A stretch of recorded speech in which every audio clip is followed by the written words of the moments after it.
2 words, Revo Fitness. Here's a few more. Simple, 24/7, reformer Pilates, body scanners, massage chairs, squat racks, free weights, pin and plate loaded equipment, no lock-in contracts, no bullshit.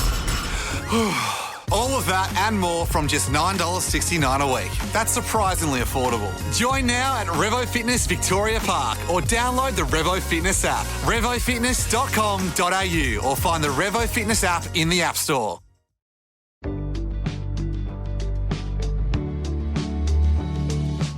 Welcome to the Fear and Greed Business Interview. I'm Sean Aylmer. The last 6 months have seen workplace culture and governance hit the headlines like never before. From the massive cultural review at Nine Entertainment through to the showdown between the board of WiseTech Global and the company's founder, Richard White, culture and governance have had an impact not just on the companies and the people who work there, but presented an ongoing challenge for investors. I wanted to take a closer look at this today from the perspective of investors, why they need to be doing due diligence on a company's culture and governance before putting their hard-earned into that company.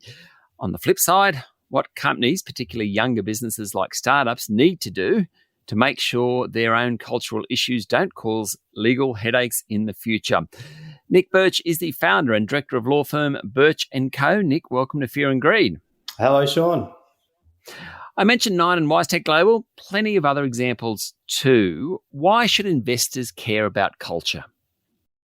I think it's a reflection on the way the company views the law, Sean, that if you're going to turn a blind eye to a bad culture or a problematic culture, then these days you're ignoring your obligations from a workplace safety, a positive obligation perspective, and you're thumbing your nose at the law.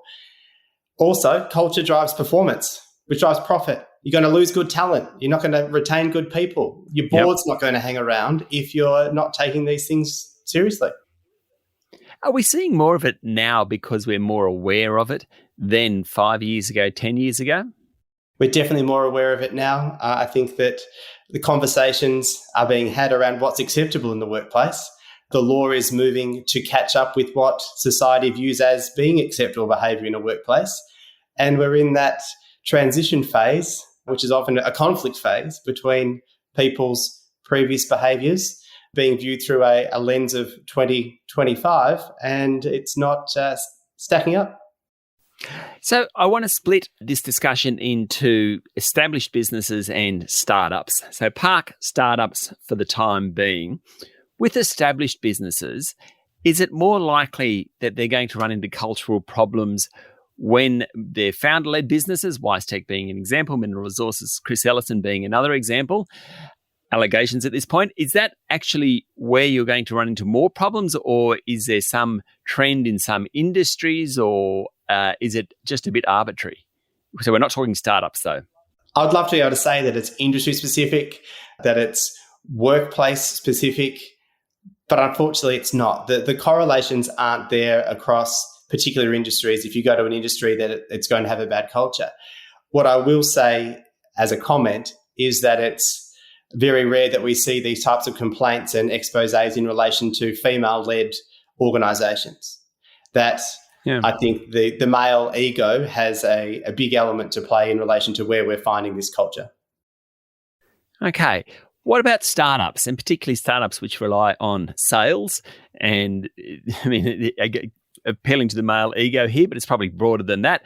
The whole idea that you can rev salespeople up and reward them with financial incentives and all this sort of stuff.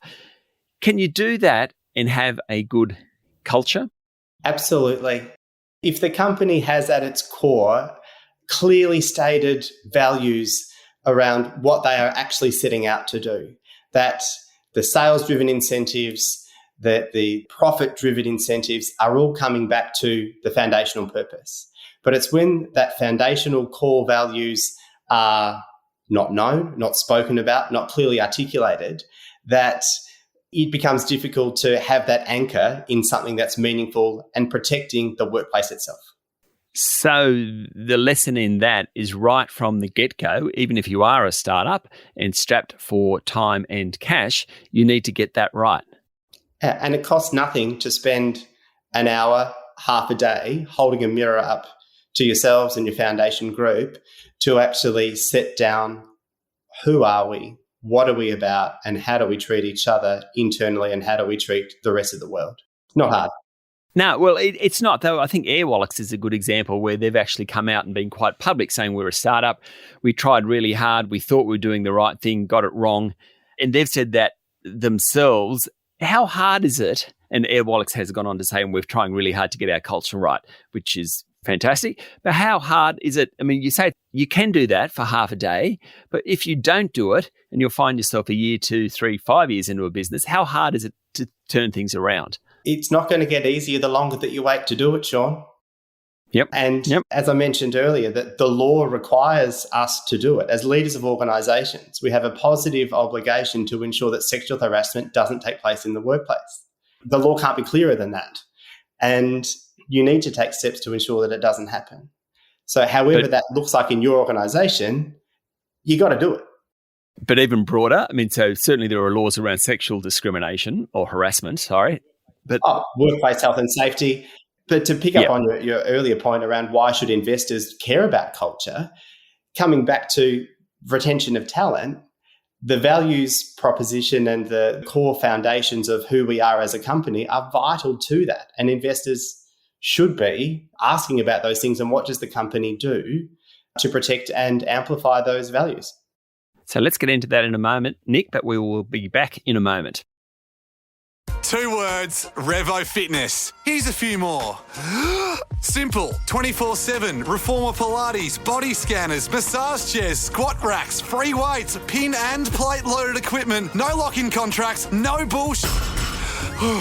All of that and more from just $9.69 a week. That's surprisingly affordable. Join now at Revo Fitness Victoria Park or download the Revo Fitness app, revofitness.com.au, or find the Revo Fitness app in the App Store.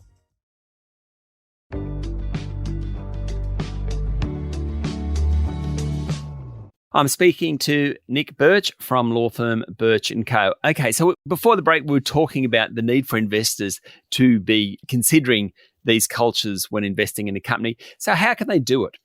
In their due diligence phase, you mean? Or Yeah, in their due diligence phase. So they're deciding whether or not to invest. What should they be asking? What should they be looking for? Can ask the direct questions. Ask the direct question of the board, what steps do you take to uphold your positive duty in respect of sexual harassment in the workplace? What policies are in place for the company in relation to the way that we treat each other? What are the company's values? How often are the internal training and the refreshers in respect of that culture piece? What does that look like, and how often are they deployed within the organisation? In the same way that the due diligence checklist would include environmental considerations, other regulatory considerations, and finance questions, culture needs to have its own heading and the detailed specific questions around how are we actually making sure that we cut mustard. So what's the size of the prize here, in as much as if I'm an investor, I've done my due diligence, I have options, and a company has a better culture than another culture, at least in terms of my perspective, am I going to get a better financial reward, do you think, in the long term if I go with that company? I'd say yes.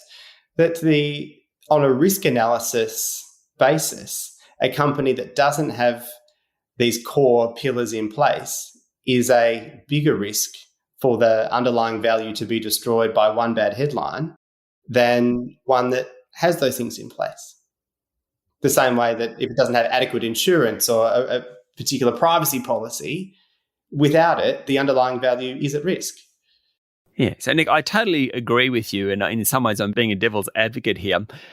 As we go forward, do you think that in a Trump world, we're going to have a period where this isn't focused on as much? Or do you think that we've come far enough that it will just be part of due diligence, no matter who's leading the US or Australia, for that matter, going forward?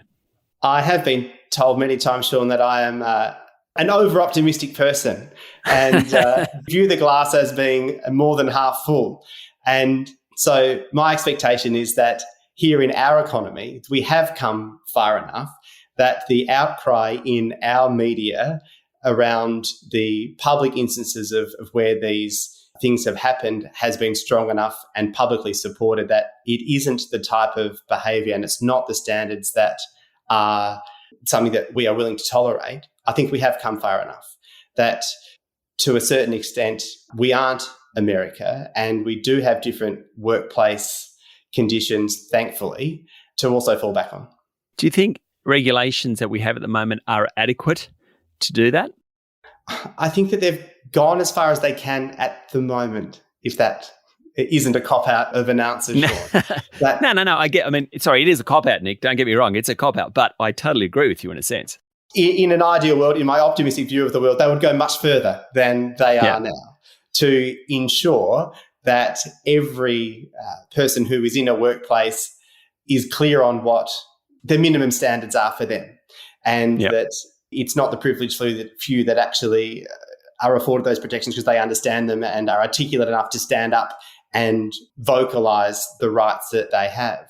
But what we've got now is a vast improvement of where we were 5 years ago, which is daylight ahead of where we were 10 years ago. And the conversation we'll continue to have, we'll have these flare-ups in the media where that conflict between, as cultures evolve, it's going to happen, and we're on the road to somewhere great. Fantastic. Nick, thank you for talking to Fear and Greed. Thank you, Sean. That was Nich Burch, founder and director of Burch Co. This is the Fear and Greed Business Interview. Join us every morning for the full episode of Fear and Greed, daily business news for people who make their own decisions. I'm Sean Aylmer. Enjoy your day.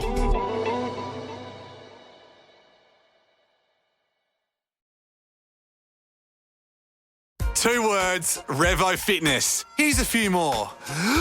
Simple, 24/7, reformer Pilates, body scanners, massage chairs, squat racks, free weights, pin and plate loaded equipment, no lock-in contracts, no bullshit.